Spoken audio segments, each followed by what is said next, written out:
ఇప్పుడు హైడ్రా పేరుతో కూల్చివేతలు జరుగుతున్నాయి హైదరాబాద్లో. అయితే దీని మీద మీ స్టాండ్ ఏంటి? ఈ కూల్చివేతల్ని ఏ విధంగా చూస్తున్నారు? మనసుతో ఆలోచించే నాయకులు ఉన్న వాళ్ళకేమో ప్రజల బాధలు కనబడుతున్నాయి, పిల్లలు ఏడుపులు కనబడుతున్నాయి.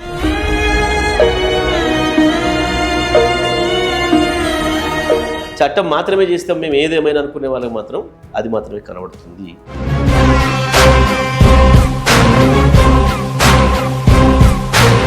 ₹150,000 కోట్ల స్కామ్ ప్లాన్ చేసి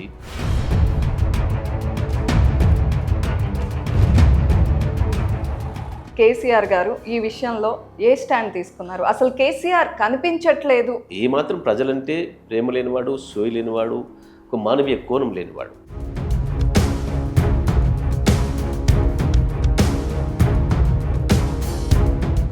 హరీష్ రావు గారు పార్టీని హైజాక్ చేస్తున్నారు, పార్టీ మొత్తం ఆయన కింద ఆయన చెప్పినట్టుగా నడుస్తోంది, నిజమా కాదా? నేను ఫీల్ అవుతుంటాను, నేను రాజకీయ నాయకుడు ఎందుకని ఇక్కడ.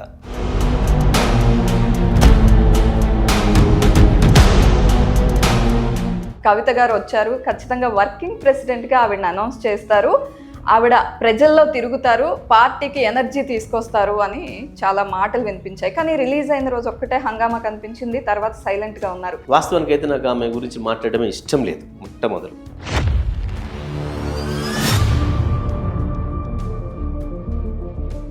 కొండా సురేఖ గారు అక్కినేని కుటుంబం మీద ఆవిడ మాట్లాడిన వ్యాఖ్యల్ని ఏ విధంగా చూస్తారు? ఈ ఫీడింగ్ అంతా ఇచ్చి మాట్లాడించాడు ముఖ్యమంత్రి.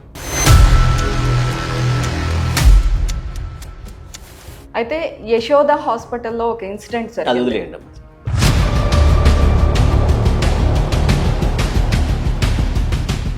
ఇంకొన్ని రోజుల్లో 1 year ఆఫ్ రూలింగ్ కంప్లీట్ అవుతుంది రేవంత్ రెడ్డి గారిది. మీకు ఎట్లా అనిపిస్తుంది ఆయన రూలింగ్? వీళ్ళు సినిమాలో ఒకరోజు ముఖ్యమంత్రి అయ్యే పద్ధతుల్లో ఏ రకంగానైతే ఉంటారో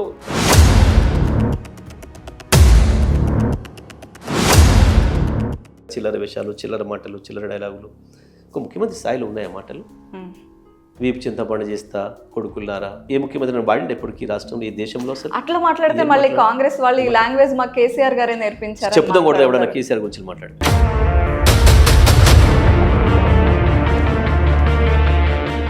ఏ చర్చకైనా నేను రెడీ, ఎక్కడి నుంచి అయినా. కేసీఆర్ హిస్టరీ 25 ఏళ్ళ నుంచి తీస్తారా, 40 ఏళ్ళ నుంచి తీస్తారా, ఎప్పుడు కూడా. మరి నెక్స్ట్ ఎలక్షన్లో 2+2 4 ఖచ్చితంగా అవ్వాలని ట్రై చేస్తారా? మళ్ళీ తిరిగి కేసీఆర్ వస్తాడు అనే విషయంలో సందేహం లేదు. ఇవ్వాలనే మాట్లాడుతారు ప్రతి ఒక్కరు, ఎవరిని కదిలిచ్చినా మాట్లాడుతారు.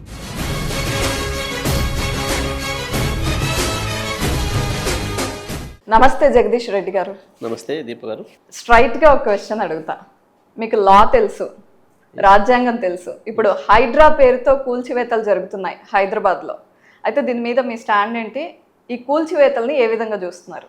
వాస్తవానికి అది ప్రారంభం చేసేటప్పుడు ప్రభుత్వం చెప్పింది ఒకటి, వాస్తవానికి చేస్తున్నది ఒకటి. నిజంగానే చెరువులు, గుంటలు, ఇతర రకాల నీటి వనరులను సంరక్షించాల్సిన బాధ్యత మనకుంది, అందులో సందేహం లేదు. కానీ అదే సమయంలో ఈ దేశంలో ఉండే సాంఘిక ఆర్థిక కండిషన్స్, అసమానతను దృష్టిలో పెట్టుకొని ప్రభుత్వాలు పనిచేయాల్సి ఉంటుంది. కొన్ని సందర్భాల్లో చట్టం ఎక్కువనా మానవత్వం ఎక్కువనా అంటే మానవత్వానికి మనం ముందు ప్రయారిటీ ఇవ్వాల్సి వస్తుంది. పైగా ఇక్కడ జరుగుతున్నది చట్ట ప్రకారం కూడా జరగటం లేదు, చట్ట వ్యతిరేకంగా పేదల ఇండ్లను చాలా దుర్మార్గంగా కూల్చివేసే ప్రక్రియ. ఇప్పుడు వాస్తవానికి ఇవాళ హైడ్రా పేరు మీద జరుగుతున్నది ఒక దుర్మార్గమైన దాడి పేద ప్రజల మీద తప్ప ఇంకొకటి కాదు. ఎందుకు చెప్తున్నా అంటే ముందు మనకు చూపించేటప్పుడు ముందు కన్వెన్షన్ ఒకటి ఏదో చట్టవిరుద్ధంగా ఉందని చెప్పి, అదేవిధంగా మన హిమాయసాగర్ కావచ్చు, హుస్సేన్ సాగర్ కావచ్చు, ఆ ప్రాంతాలలో పెద్ద పెద్ద వాళ్ళ గెస్ట్ హౌస్లు చూపించేసేసి వీటిని కూలగొడతాము అని చెప్పినారు. అంతవరకు ప్రజలు కూడా సంతోషించినారు. అవును. కానీ చివరికి 20 సంవత్సరాలు 30 సంవత్సరాల నుండి కొనుక్కొని, చట్టబద్ధంగా కొనుక్కొని, ప్రభుత్వ రిజిస్ట్రేషన్ ఆఫీస్లోనే రిజిస్ట్రేషన్ చేసుకొని, మున్సిపాలిటీలలో కన్సర్న్డ్ లోకల్ బాడీస్లో పర్మిషన్స్ తీసుకొని, ఆనాటి గ్రామ పంచాయతీలు కావచ్చు, మున్సిపాలిటీలు కావచ్చు, అన్నింటిలోంచి ట్యాక్సులు కట్టి, అన్ని రకాల ట్యాక్సులు కట్టి ఇల్లు నిర్మాణం చేసుకొని, బ్యాంకులలో లోన్లు తీసుకొని నివసిస్తున్న వాళ్ళకి ఎటువంటి నోటీసులు ఇవ్వకుండా కూల్చేసి వాళ్ళను అకస్మాత్తుగా రోడ్డు మీద పడేయడం అనేది మాత్రం చాలా దుర్మార్గమైన చర్య. నెమ్మదిగా అక్కడ ప్రారంభించి వాళ్ళ అసలు రూపం ఇప్పుడు బయట పెట్టుకున్నారు. వాళ్ళ అసలు రూపం ఏంటి అని అంటే, మూసీ పరివాహక ప్రాంతంలో ఉన్న ప్రజల్ని మొత్తం తీసేసి మూసీ చుట్టూ కొంత రోడ్లు అవి వేసి సుందరీకరణ చేసి అక్కడ వాళ్ళకి కావాల్సిన వాళ్ళందరికీ కావాల్సిన ఆకాశ హార్మ్యాలు, ఇతర షాపింగ్ కాంప్లెక్స్లు, ఇతర కాంప్లెక్స్ల నిర్మాణానికి అవకాశం ఇవ్వడం కొరకు చేస్తున్న కుట్ర ఇది. 1,50,000 రూపాయల కుట్ర ప్రత్యక్షంగా ప్రభుత్వ మనీతోని, ఇంకా అదర్వైజ్ లక్షల కోట్ల రూపాయలు సంపాదించుకోవడానికి ముఖ్యమంత్రి అండ్ కో చేసిన కుట్రలో భాగంగా ఈ హైడ్రా ప్రారంభమైందనే విషయం మనకి ఇప్పుడు స్పష్టంగా తేటతెల్లమైంది. రైట్. అయితే ప్రజల్లో అధికారులు తప్పు చేయలేదా? పర్మిషన్స్ ఇచ్చింది వాళ్ళే, గత ప్రభుత్వంలో కూడా కొన్ని నిర్మాణాలు జరిగాయని మాట్లాడుతున్నారు. అయితే మీ అంచనా కానీ మీరు చూసిన ఇంతవరకు జరిగిన విషయాల్లో గత ప్రభుత్వాలు అంటే నాట్ ఓన్లీ మీ ప్రభుత్వం లేదా ఇంతకుముందు ఉన్న ప్రభుత్వం లేదా 2 స్టేట్స్ కలిసి ఉన్నప్పుడు ఉన్న ప్రభుత్వాలు అనేది పక్కన పెట్టేస్తే విషయాన్ని ముందు నుంచి ఒక 20 ఏళ్ల నుంచి చూసుకుంటే ఎందుకు పర్మిషన్స్ ఇవ్వాల్సి వచ్చింది? అంటే ఒకటే మనం ఇక్కడ వాస్తవం మాట్లాడుకుందాం. 1956లో ఈ రాష్ట్రం ఏర్పడింది. 1956లో రాష్ట్రం ఏర్పడిన నాటికి మీరు ఒక్కసారి గూగుల్ పిక్చర్ తీసి చూస్తే ఎంత అద్భుతంగా ఉండేవో హైదరాబాద్లో చెరువులు, నాలాలు, మూసి ఏ రకంగా ఉండేదో, ఆ తర్వాత క్రమక్రమంగా అవి ఎట్లా ఆక్రమించుకుంటూ రాబడినాయో, ఏ రకంగా ప్రభుత్వాల నుంచి అనుమతులు ఇవ్వడం జరిగిందో, ఇవన్నీ మనం చూసినాం, అందులో సందేహం లేదు. మేమే చెప్పినాం, కేసీఆర్ గారు మా ప్రభుత్వం రాగానే మొదటి రివ్యూలోనే స్పష్టంగా లెక్క తీసుకున్నారు. ఇది స్పొరాడిక్ కాదు, దీనికి ఒక ప్రత్యేకమైన ప్లాన్ ఉండాలి, దీనికి ప్రభుత్వానికి ఒక అంచనా ఉండాలి ప్రజల పట్ల. మీరు ఎక్కడో ఒక అధికారులు ఆవేశపడిపోయి ఒక అధికారిని సిన్సియర్ అధికారిని అని చెప్పేసి అనుకోనిపోయి ప్రజలు ఇనుగులు కొట్టడమే హీరోయిజం కాదు అని చెప్పి మొత్తం లెక్క తీపిస్తే 28,000 కట్టడాలు ఆనాటికి నాలాల పైన ఉన్నాయి. దానివల్లనే హైదరాబాద్లో వరదలు వచ్చినప్పుడు సమస్య అవుతుంది అని అధికారులు తెచ్చి మా ముందు పెట్టినారు. వాళ్ళు చెప్పేటప్పుడు ఇంకేం చెప్పినారంటే మిస్లీడ్ చేయడానికి మమ్మల్ని, సార్ ఎట్లా ఇచ్చినారు మీరు అనుమతులని కేసీఆర్ గారు నిలదీసినారు వాళ్ళని. మీ అధికారులు చేసిందే కదా తప్పు, మీ అధికారులు తెలియకుండా 2 అంతస్తులు 3 అంతస్తులు రెండు కట్టబడతాయి ఎక్కడైనా అని చెప్పి. వాళ్ళు చేసింది ఏంది ఆ రోజు కంటే, లేదు సార్ అప్పుడుండే ఎమ్మెల్యేలు చెప్పారు, అప్పుడుండే మంత్రులు చెప్పారు అని చెప్పి ఎమ్మెల్యేల మీద మంత్రుల మీద దోసే ప్రయత్నం చేసినారు అధికారులు. చాలా క్లియర్ చెప్పినారు కేసీఆర్ గారు. ఒక ఎమ్మెల్యే ఒక మంత్రి మీద చూడా ఎక్కడెక్కడ ఏమి ఇల్లు కట్టేది చూడాల్సిన బాధ్యత మీది, ఉరికిన వాళ్ళ మీద నెట్టేయడం కాదు. జరిగింది ఏదో జరిగిపోయింది, ఇప్పుడు అకస్మాత్తుగా ఇన్ని వేల మంది పేదల్ని మనం తీసేయలేము. ఇక నుంచి మాత్రం ఒక కట్టడం కూడా కాకూడదు, ఒక నిర్మాణం అయినా మీ అధికారులదే బాధ్యత ఉంటుంది, స్క్వాడ్లను పెట్టండి, ఒక ఇటుక పేరిస్తే చాలు తీసేయండి, ఇక కొత్త నిర్మాణం రానివ్వకండి అని చెప్పినారు. ఇది ఒకవైపు. అయితే గతంలోనే మనం చూసినాం, నేను ముందే మీకు చెప్పినట్టు ఈ దేశంలో ఉండే, ఈ రాష్ట్రంలో ఉండే సామాజిక ఆర్థిక సమీకరణలను బట్టి కొన్ని సందర్భాల్లో ప్రభుత్వ జాగాలలో కూడా నిర్మాణాలు చేసుకుంటే, ఎవరైనా పేదలు వచ్చి గుడిసెలు వేసుకొని అట్లా తాత్కాలిక నిర్మాణాలు చేసుకుంటే, ఇక వాళ్ళని లీగలైజ్ చేద్దాం, ఇప్పుడు వాళ్ళని డిస్ప్లేస్ చేయలేం, కూలగొట్టి దుర్మార్గంగా అమానవీయంగా మనం వాళ్ళని రోడ్డు మీద పడవేయలేం. ఇంకో చోట ఎక్కడో చోట ఇల్లు కావాలి. ఇల్లు అనేది ఒక కళ, ఇల్లు అనేది ఒక కళ, ఒక ధైర్యం, ఒక విశ్వాసం, ఒక నమ్మకం. నువ్వు ఇలుగులు కొట్టడం అంటే వాళ్ళ విశ్వాసాన్ని, వాళ్ళ నమ్మకాన్ని చెదరగొట్టడం, వాళ్ళకు బ్రతుకు మీద ఉన్న కోరికను కూడా చంపేయడం తప్ప ఇంత మించి కొట్టు కాదు. మనుషులను చంపేయడమే ఇప్పుడు వాళ్ళ ఇలుగులు కొట్టడం అంటే దుర్మార్గంగా. అటువంటి సందర్భంలో ఇక వాళ్ళకి హక్కులు ఇచ్చేసేసి వాటిని లీగలైజ్ చేసి వాటి నుంచి కనీసం ట్యాక్సీలు తీసుకొని దాన్ని కొంత ఛానలైజ్ చేస్తే బాగుంటుందని చెప్పి ఆలోచన వచ్చి దాంట్లో భాగంగానే మేము 58-59 జీవోలు కూడా ఇచ్చినాం. అయితే మాకంటే ముందు ప్రభుత్వాలు కూడా ఇచ్చినారు చాలా సందర్భాల్లో, ప్రజలకి వాళ్ళకి హక్కులు ఇచ్చినారు, ఆ రకంగా చేయటం జరిగింది. ఎక్కడ కొన్ని చోట్ల రివర్ బెడ్లో యాక్చువల్గా మీకు ఇక్కడ చెప్పాలి ఒక విషయం, మూసీకి సంబంధించి, మూసీ సుందరీకరణకు సంబంధించి మా ప్రభుత్వంలోనే చర్చకు వచ్చారు.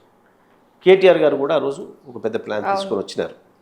వచ్చి చూపించిన తర్వాత కేసీఆర్ గారు నథింగ్ డూయింగ్, ఇవన్నీ కావు, కేవలం రివర్ బెడ్లో అంటే ఏదైనా కొంచెం వర్షం ఎక్కువగా వచ్చినప్పుడు కొట్టుకుపోయే ప్రమాదం ఉన్న ఇల్లు ఏవైతున్నాయో, ప్రజలు కూడా చనిపోయే అవకాశం ఏదైతే ఉందో అకస్మాత్తుగా వరదలు వచ్చినప్పుడు, వాళ్ళను మాత్రమే గుర్తించండి, అవి ఎన్ని ఉన్నాయో చూసి ఒకసారి వాళ్ళను రిక్వెస్ట్ చేసి వాళ్ళకి చెప్పి, వాళ్ళకి రాబోయే ప్రమాదం ఏందో వాళ్ళకి చెప్పి, వాళ్ళని ఏదన్నా ఉంటే వేరే కాడ మనం ఇల్లు కట్టించేసేసి తీసుకుపోయే అవకాశాన్ని చూడండి, వాళ్ళని ఒప్పించి మాత్రమే చేయండి, అంతకు మించి ఈ ప్రాజెక్ట్ ముందుకు పోవద్దు.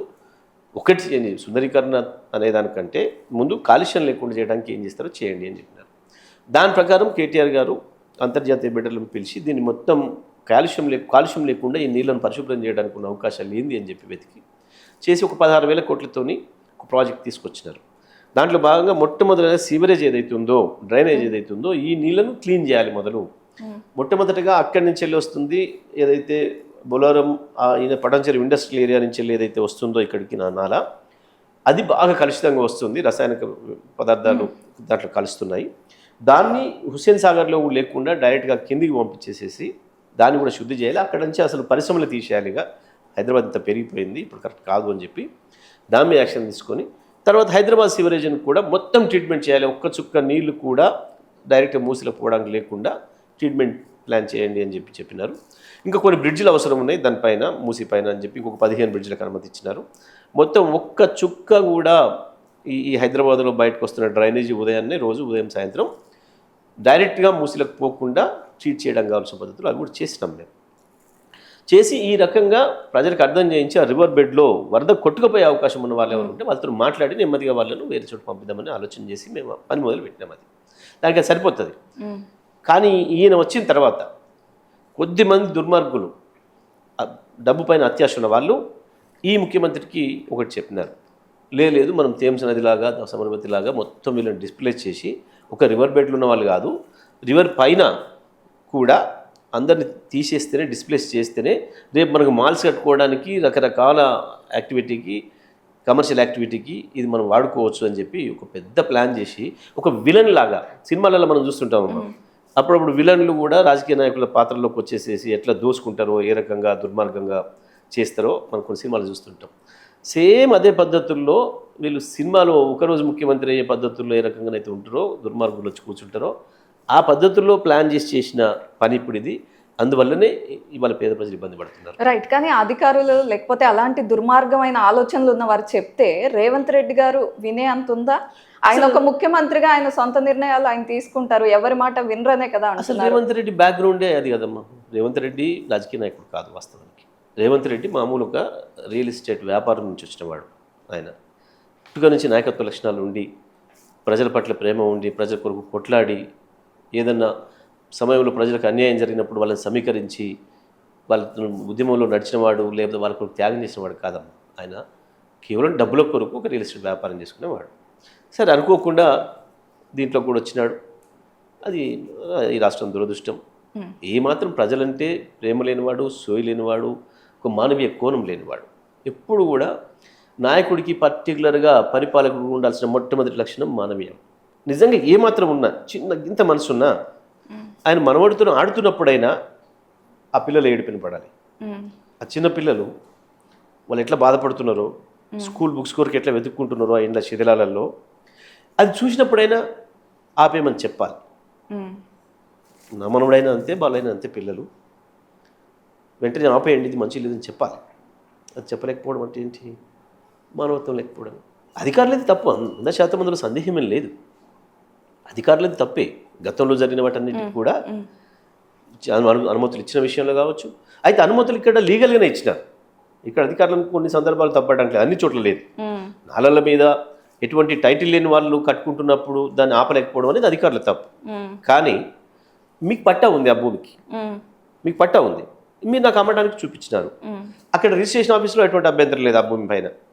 ఈ దీపగారి భూమికి పట్టా ఉన్నప్పటికీ కూడా ఇది నాలా పరిధిలో ఉంది, లేదా ఇది బఫర్ జోన్లో ఉంది, ఇది FTOలో ఉంది, దీని మీద నిర్మాణాలు చేపట్టడానికి వీలు లేదని ఎక్కడ కూడా రికార్డు లేదు, అక్కడ బోర్డు లేదు. ఓకే, ఒక శాఖ అధికారులు చేయాల్సిన పని ఇంకో శాఖ అధికారులకు సమస్య అయిపోయింది. బఫర్ జోన్లను, వనాలని వీటన్నిటిని గుర్తించి పెట్టాల్సిన బాధ్యత ఇరిగేషన్ శాఖది. ఇరిగేషన్ రెవెన్యూ కోఆర్డినేషన్తో పెట్టాలి, సర్వేలు చేసి. దురదృష్టం ఏంటంటే నిజాం ప్రభుత్వం ఉన్నంత వరకు అన్ని కంట్రోల్స్ ఉన్నాయి, అధికారుల పైన కంట్రోల్స్ ఉన్నాయి, ఎవ్రీథింగ్ ఉంది. ఒక్క చోట కూడా ఒక చిన్న అక్రమ నిర్మాణం జరగలే, బఫర్ జోన్ల వైపు పోలే. ఆ తర్వాత ఎప్పుడైతే సమైక్య ఆంధ్రప్రదేశ్ వచ్చిందో సకల దరిద్రాలకు కారణం అక్కడే మొదలైంది. ఈ రాష్ట్రం, ఈ హైదరాబాద్ నాశనం అవడానికి చాలా పెద్ద స్టేట్మెంట్ ఇది. నిజాం ప్రభుత్వం ఉన్నప్పుడే బాగుంది, సమైక్య ఆంధ్ర ఏర్పడిన తర్వాత ఆ రోజు నుంచి సకల దరిద్రాలకి ఆ రోజే ప్రారంభమైంది, శని ప్రారంభమైంది హైదరాబాద్కి, తెలంగాణ ప్రాంతానికి. It is very clear, it is very clear, అందులో సందేహమే లేదు. మీరు చూడండి, నేను నా మాట అబద్ధమైతే 56 నుంచి ప్రతి సంవత్సరం గూగుల్ మ్యాప్ తీసి చూడండి ఎట్లా అయిందో హైదరాబాద్, ఏ రకంగా మారిపోయిందో హైదరాబాద్. మూసీ నీళ్ళు ఆ రోజు ఎట్లా ఉండే, 2014 నాటికి ఎట్లా ఉన్నాయి, మా చేతికి ప్రభుత్వం వచ్చిన నాటికి నిలబడలేకపోయినాం. దిల్సుఖ్నగర్ బస్ స్టాప్లో కూడా నిలబడలేకపోయినాం. మనం హుస్సేన్ సాగర్ రోడ్డున నిలబడగలిగినామా? ఇంత దుర్మార్గంగా ఏ రకంగా వాసన వస్తుండే. ఇవాళ ఉందా వాతావరణం? కొంత చేసినాం మేము. వాళ్ళు 60 సంవత్సరాల నాశనం, 60 సంవత్సరాల కలుషితం ఒకేసారి చేయలేము. ఒక 10 ఏళ్లలో చేసుకుంటూ వచ్చినాం. దానికి కావాల్సిన పునాదులు వేసినాం, కొంత ఫలితాలు కూడా చూపించినాం. ఈ నగర ప్రజలు చూసిండ్రు ఆ ఫలితాలకు కూడా. అందుకే మళ్ళీ మాకు ఇక్కడ అవకాశం ఇచ్చారు. అది వేరే విషయం, నేను రాజకీయాలకు పోవడం లేదు. కానీ అధికారుల విషయంలో తప్పకుండా ప్రభుత్వాది నేతలదే మొదటి తప్పు అవుతుంది. నీ దగ్గరికి విషయం వచ్చినప్పుడు నువ్వు నిజంగా స్ట్రిక్ట్గా ఉండే అధికారి అయితే, రాజకీయ నాయకుడు అయినప్పుడు ఆ పరిస్థితి రాదు. ఇక్కడ ఏంటి, ఇంకొకటి కూడా మనం తెలుసుకోవాల్సిన విషయం, ప్రజలకు పోవాలి. చెరువుల నిర్మాణం జరిగినప్పుడు వాస్తవానికి ల్యాండ్ అక్విజిషన్ చేయలే. ఎంతైతే చెరువులో మునక వస్తుందో, ఏదైతే ఇప్పుడు మనం బఫర్ జోన్లో పిలుస్తున్నామో, ఈ భూములన్నీ కూడా ప్రైవేట్ వ్యక్తులకు ఉన్నాయి. ఆనాటికి వాళ్ళకి పట్టాలు ఉన్నాయి. చెరువు నిర్మాణం జరిగినప్పుడు కొంచెం ప్రభుత్వం భూమి ఉంటే ప్రభుత్వం భూమిలో కట్టలేసారు, బండి నిర్మాణాలు చేసారు. లోపల నీళ్ళు ఏదైతే నిలబడాలనో అక్కడ ఉంటే కొన్ని చోట్ల ప్రభుత్వ భూమి ఉంది. ఇప్పుడు సపోజ్ మా చెరువు ఒక చెరువు ఉంది, ప్రస్తుతానికి 90 ఎకరాలలో నీళ్ళు నిలబడుతున్నాయి FTL. పైన ఇంకొక 50 ఎకరాల చుట్టూ కలిపి బఫర్ జోన్కి వస్తుంది ఇవాళ లెక్క ప్రకారం. అయితే అక్కడ ప్రభుత్వ భూమి మాత్రం దాంట్లో 30 ఎకరాలే ఉంది. కట్ట 30 ఎకరాల్లో ఉంది, కొన్ని 30 ఎకరాల్లో నీళ్లు నిలబడుతున్నాయి. ఇంకా వీళ్ళు పెట్టింది ఏదైతే ఉందో, వేర్ ఏదైతే ఉంటుందో, నీళ్ళు పోవడానికి కావాల్సిన కత్వ ఏదైతే ఉంటుందో ఆ లెవెల్కి నీళ్ళు నిలబడడాన్ని FTL అంటారు. ఏదైతే నీళ్ళు ఓవర్ఫ్లో అయ్యి వెళ్ళిపోవడానికి మనం స్పేస్ ఇస్తామో దాని లెవెల్కి నీళ్ళు నిలబడడం ఏదైతే ఉంటుందో, ఫుల్ ట్యాంక్ నిండి ఓవర్ఫ్లో అయ్యేటప్పటికున్న ప్రాంతం ఏదైతే ఉంటుందో దాన్ని ఫుల్ ట్యాంక్ లెవెల్ అంటారు. వరద ఎక్కువ వచ్చినప్పుడు దానిపైన ఇంకో ఫీటు 2 ఫీట్లు కూడా వరద పోతుంది, 3 ఫీట్ల వరకు. దాన్ని అప్పుడు ఆ సమయంలో నీళ్ళు ఎంత వెడల్పుగా పైకి వస్తాయో బయటకు వస్తాయో దాన్ని బఫర్ జోన్ అంటారు. ఇవి ప్రధానమైనవి. అయితే దీనికి సంబంధించి ఈ FTLలో చాలా చెరువులకి ప్రైవేట్ వ్యక్తుల భూములు మునిగేది, బఫర్ జోన్లో ఇంకెక్కువ మునిగేది. దానికి ఏం చేసింది ఆనాటి ప్రభుత్వం, నిజాం ప్రభుత్వం, వాళ్ళకి ఏక్ ఫసల్ పట్టా అని ఇచ్చారు. అంటే మీరు ఒక పంట చేసుకోవడానికి మీకు ఇలా అధికారం ఉంది, మీ భూమే, వర్షాకాలానికి మీకు అధికారం లేదు, మేము చేసుకుంటాం, చెరువు తీసేస్తామంటే కుదరదు, వర్షాకాలం నీళ్ళు ఉంటాయి, దాంట్లో నీళ్ళు ఉంటాయి, మీరు యాసంగి పంట చేసుకోవచ్చు అని చెప్పి ఆ రోజు ఇచ్చారు. వాళ్ళకి అధికారాలు ఇచ్చారు, దాంట్లో పట్టాలు ఇచ్చారు, హక్కులు ఇచ్చారు. అయితే దీంట్లో రాయలేదు, దాంట్లో సబ్సిక్వెంట్గా తర్వాత హామీలలో అది రాయలేదు. ఇది ఒకటే పంటకు అవకాశం ఉన్న భూమి, ఇది ఎటువంటి నిర్మాణాలకు అనుమతి లేదు అనే విషయాన్ని ఇక్కడ రికార్డ్ చేయలేదు. అది ఒక మిస్టేక్. దాన్ని ఆధారం చేసుకొని ఆ తర్వాత అమ్ముకునే వాళ్ళు అమ్ముకున్నారు, కొనుక్కునే వాళ్ళు కొనుక్కున్నారు. ఇక్కడ అభ్యంతరాలు కనపడలేదు అధికారుల నుంచి. రిజిస్ట్రేషన్ ఆఫీసులో ఇంకొకటి అమ్మ, మనం ఎవరమైనా ఎంత పెద్దవాళ్ళమైనా ఎంత చిన్నవాళ్ళమైనా దేన్ని నమ్ముతాం? ప్రభుత్వం నుంచి రిజిస్ట్రేషన్ జరిగింది అంటే అయిపోయింది, ఇంకా మనకు హక్కు వచ్చేసింది. అవును, మీరు అమెరికాలో ఉండండి, రష్యాలో ఉండండి, మీరు రోదస్లో ఉండండి, ఇది నా భూమి, ఈ భూమి నాది, నా పేరు మీద రిజిస్టర్ కాబడి ఉంది అని ప్రపంచవ్యాప్తంగా ఉన్న విషయమే కదా. మరి ప్రభుత్వం శాఖ రిజిస్ట్రేషన్ చేసిన తర్వాత నమ్మకుండా ఎట్లా ఉంటారు పాపం సాధారణ ప్రజలు? దాంతో వాళ్ళు తప్పట్టడం లేదు కదా. అది చూసి మున్సిపాలిటీ పర్మిషన్ ఇచ్చింది. ఈ మిగతా శాఖలన్నీ కూడా ఇచ్చినాయి. విద్యుత్ ఇచ్చిండ్రు, మనుషులు ఇచ్చిండు, రోడ్లు వేసేవాడు రోడ్లు వేసిండు, స్ట్రీట్ లైట్ పెట్టేవాడు స్ట్రీట్ లైట్ పెట్టిండు. ఇవన్నీ చూసిన తర్వాత అన్ని వెతికే బ్యాంకు, 30 ఏళ్ళ హిస్టరీ, 50 ఏళ్ళ హిస్టరీ ఇదేమని చెప్పి తిప్పుకునే బ్యాంకు కూడా నమ్మి లోన్ ఇచ్చింది అని అంటే ఈ సాధారణ ప్రజలు ఎందుకు నమ్మరు బ్యాంకే నమ్మిన తర్వాత? సో కాబట్టి ఇక్కడ అధికారులు తప్పు లేదనే సమస్య కాదు, అధికారులు కూడా తప్పు ఉంది, అందులో సందేహం ఏం లేదు. ఇక్కడ అక్రమంగా అనుమతులు ఇచ్చిన చోట, కానీ లీగల్గా రిజిస్ట్రేషన్ జరిగి అన్నీ ఉండి అనుమతులు ఇచ్చినప్పుడు అధికారులు కూడా తప్పట్టలేదు. అది ప్రభుత్వంగా పాలసీ తీసుకొని మొత్తం రాష్ట్రంలో ఉండే చెరువులు, ట్యాంకులు అన్నిటికీ బఫర్ జోన్లు నిర్ణయం చేసి వాటి మార్కింగ్లు పెట్టి చేసి ఆ తర్వాత కూడా ప్రజలు పోతే వాళ్ళు తప్పు అవుతుంది ఇక్కడ. రైట్. సో కాబట్టి తప్పకుండా ఈ 56 నుంచి ఇప్పటి వరకు పరిపాలించిన అందరి భాగస్వామ్యం ఉంది, అందులో సందేహం ఏం లేదు. ఎవరు ఒకరు తప్పట్టడం కాదు. కానీ ఇప్పుడు వస్తున్న సమస్య ఏదైతుందో, మనకు ఎదురైన సమస్య ఏదైతుందో, దీన్ని మానవీయ కోణంలో చూడాల్సిన అవసరం ఉంది. ముఖ్యంగా సుప్రీంకోర్టు ఏదో చెప్పింది కాబట్టి మేము దాన్ని అమలు చేస్తున్నాం అనే భావన కాకుండా, చట్టం ఉంది కాబట్టి నేను అమలు చేసేస్తున్నా అనే భావన కాకుండా, అక్కడ జరిగింది ఏంది, ఇప్పుడు ఆ నష్టాన్ని ఎట్లా పూడ్చాలి, నువ్వు ఏదైతే చేయాలనుకుంటున్నావో దానికి మించిన నష్టం చేస్తున్నావు ప్రజలకి. ఇప్పుడు అంత ఆస్తి లాస్ అవుతుంది. ఇవాళ ఈయన ఏదైతే 1,00,000 మందిని మూసీ పరిధిలో ఏదైతే డిస్ప్లేస్ చేస్తున్నాడో, నిరాశ్రయం చేస్తున్నాడో, ఏదైతే 1,50,000 కోట్ల ప్రాజెక్టుకి రూపకల్పన చేసేసి దాంట్లో చాలా ఆలోచనలు చేస్తున్నాడో, 1,50,000 కోట్ల ఆస్తి నష్టం అవుతుంది. 1,50,000 మంది ప్రజలు చాలామంది దాంట్లో గుండె వెళ్ళి చచ్చిపోతారు. సూసైడ్ చేసుకోవడం కాదమ్మా, ఒక్కసారి ఆ ఇంట్లో నుంచి వెళ్ళిపోయిన తర్వాత మనం చూసినాం ఎన్ని హృదయ విదారక సంఘటనలు. వాళ్ళ పడి ఏడుస్తున్న విధానం, ఆ భూమి మీద పడి ఏడుస్తున్న విధానం, ఇంకా ఇవాళ శిథిలాలకి వెళ్ళి కూర్చొని వాటిని చూసుకొని బాధపడుతున్న విధానం, మనం చూస్తున్నాం. ఇది ఎంత దారుణమైన మానసిక క్షోభకు గురి చేస్తుంది. నిజంగానే ఒక ఆమె అడిగింది, మనం చూస్తున్నాం. ఇప్పుడు నాకు 9th month ప్రెగ్నెన్సీ. మేము మొన్న అంతా ఊర్లో అమ్ముకొని వచ్చేసి ఇది కొనుక్కున్నాం. మేము ఇద్దరం ఎంప్లాయీస్, నా వైఫ్, నా హస్బెండ్, నేను. ఈఎంఐలు పెట్టినాం, ఇద్దరిది 28 సంవత్సరాలు ఈఎంఐ కట్టాలి. ఇప్పుడు సడన్గా వచ్చి దాన్ని కూలవుతున్నారు. నాకు ఏం ఆలోచించడానికి కూడా పోవట్లేదు. నేను ఇక్కడి నుంచి కదిలి ఎటు పోవాలో నాకు తెలియటం లేదు. ఆమె ప్రశ్నకు సమాధానం చెప్పాలి. రైట్. అయితే మరి హైడ్రా పేరుతో ఈ కూల్చివేతల వల్ల ప్రజలు రోడ్ల మీదకి వస్తున్నారు, కన్నీరు మున్నీరు అవుతున్నారు అంటున్నారు. మీ పార్టీ తరఫు నుండి ఇతర పార్టీలతో, ప్రతిపక్ష పార్టీలతో ఏదైనా మాట్లాడి మీరందరూ కలిసికట్టుగా ఏదైనా పోరాటం చేయాలని కానీ అటువంటి ప్రణాళికలు ఏమైనా ఉన్నాయా? అంటే ఇక్కడ ఒకటి ఉందమ్మా, వాస్తవానికి ఇక్కడ ఉంది ప్రధానమైన పక్షాలు కాంగ్రెస్, బీఆర్ఎస్, బీజేపీ పార్టీ. మేము మా వంతుగా మేము ప్రారంభంలో మేము కూడా ఒకటి పెద్దవాళ్ళ ఈ అవుట్ హౌజులు కట్టుకునేవి ఇవి అవే తీస్తారేమో మరి అని చెప్తున్న ప్రకారం అనుకున్నాం. పాజిటివ్గానే తీసుకున్నారు ఆ టైంలో. ఆ తర్వాత తప్పకుండా ఇదేదో రాంగ్ అవుతుంది, ఈ రకంగా ప్రజల అనుమతులు ఉన్న వాళ్ళని కూలగొట్టడం, దుర్మార్గంగా, దౌర్జన్యంగా, నెమ్మదిగా ప్రభుత్వం యొక్క అసలు ఉద్దేశం బయటపడింది. వాళ్ళ దొంగల కింద బయటపడింది. మూసి వెంట మొత్తం 1,50,000 మంది పేదలను తీసేసి 1,50,000 కోట్ల స్కామ్కి ప్లాన్ చేసి ఇంకా అదనంగా ఇంకో 1,50,000 2 లక్షల కోట్లకు సంబంధించిన ప్రైవేట్ వాళ్ళకు కట్టబెట్టే ప్రయత్నం ఏదైతే జరుగుతుందో, పేదలను కొట్టి పెద్దలకు పెట్టే ఆలోచన ఏదైతే ప్రభుత్వం బయటపడిందో అసలు రూపం మేము తీసుకున్నాం, పార్టీగా సీరియస్గా తీసుకున్నాం. దాన్ని అడ్డుకోవడానికి మేము పోయినాం.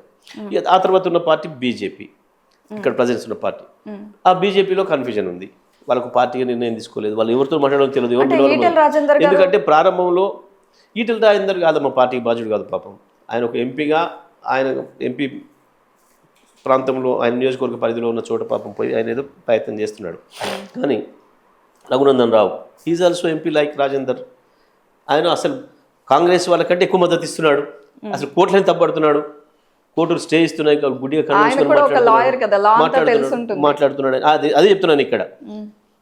మానవత్వానికి చట్టానుకున్న తేడా చెప్తున్నా. ఆయన నాకు లా తెలుసు, లా ప్రకారం కొట్టేయాల్సిందని మాట్లాడుతున్నాడు. అందులో ఒక ఆయనకి మానవత్వం తెలుసు, ఇంకొక ఆయనకి లా మాత్రమే తెలుసు. ఇక్కడ ఇదే వస్తున్న పంచాయతీ. ఇది మనసుతో ఆలోచించే నాయకులు ఉన్న వాళ్ళకేమో ప్రజల బాధలు కనబడుతున్నాయి, పిల్లల ఏడుపులు కనబడుతున్నాయి. చట్టం మాత్రమే చేస్తాం మేము ఏదేమైనా అనుకునే వాళ్ళకి మాత్రం అది మాత్రమే కనబడుతుంది. ఇక్కడ స్పష్టంగా జరుగుతుంది. బీజేపీకి సంబంధించి కూడా నోరు మూసుకొని ఉన్నారు కిషన్ రెడ్డి మొదలు బండి సంజయ్తో సహా కేంద్ర మంత్రులు, బీజేపీ ప్రెసిడెంట్ కూడా ఆయన కిషన్ రెడ్డి. మొన్న మొదటిసారిగా ఆయన ఇంతకుముందు ప్రాతినిధ్యం వహించిన అంబర్పేట నియోజకవర్గంలో ప్రజలు రోడ్డు మీదకి వచ్చి భారీ ఎత్తున నిరసన తెలియజేసిన తర్వాత అప్పుడు కళ్ళు తెరిచి ఇదేదో జరుగుతుంది అని చెప్పి పై మాటకి ఏదో లిప్ సింపతి చూపించడం కొరకు అక్కడికి వచ్చినట్టు కనపడ్డాడు.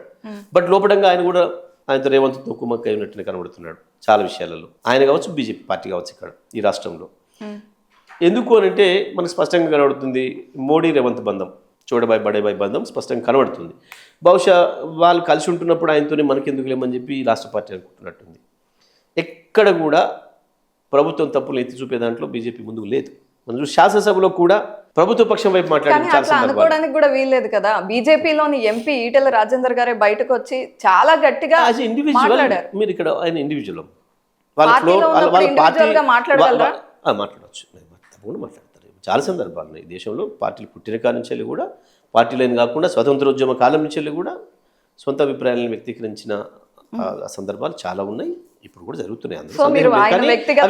పార్టీ పరంగా స్టాండ్ కాదని మీరు నమ్ముతున్నారు? 100% కదా, అందులో సందేహమే లేదు. బీజేపీ పార్టీగా డిసిషన్ తీసుకొని కదలమనండి, చూద్దాం. ఇట్లా ఉండదు కదా పరిస్థితి, ఎట్టి పరిస్థితులు అట్లా ఉండదు. తప్పకుండా ఒక పార్టీ నిర్ణయం తీసుకున్నప్పుడు ఆ పార్టీ ప్రెసిడెంట్ ప్రకటన చేయాలి.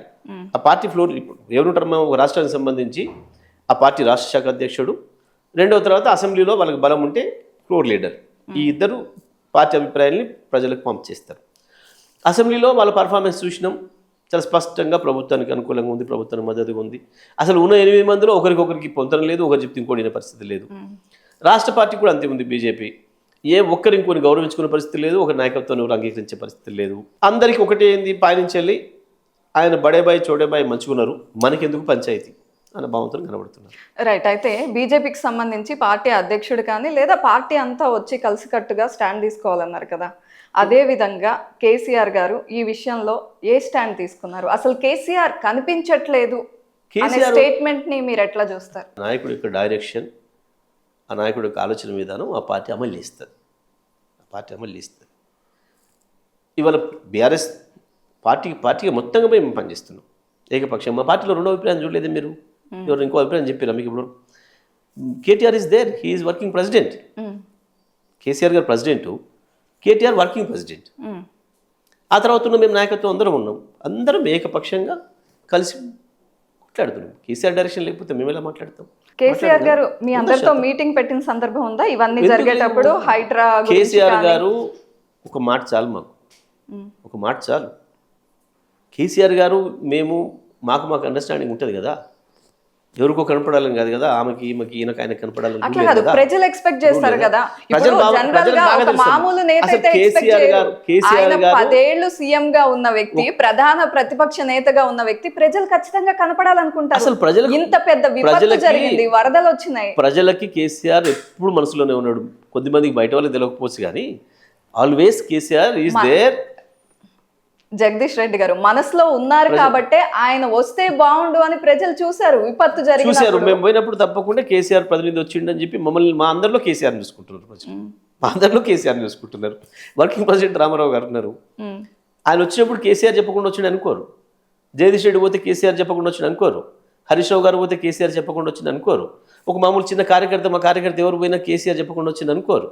మొత్తం నగరంలో ఉన్న మా శాసనసభ్యులందరము, మా పార్టీ లీడర్లందరము, మేము ప్రధానంగా ఇప్పటివరకు గత ప్రభుత్వంలో 10 ఏళ్ళుగా మంత్రులు ఉన్న వాళ్ళందరము కేసీఆర్ ప్రతినిధులమే కదా. కేసీఆర్ అనుమతి లేకుండా మాట్లాడతామా? మాట్లాడితే తెల్లారి విత్డ్రా చేసుకుంటాం. కేసీఆర్ ఇది కరెక్ట్ కాదు మీరు చేసిందని చెప్తారు, విత్డ్రా చేసుకుంటాం.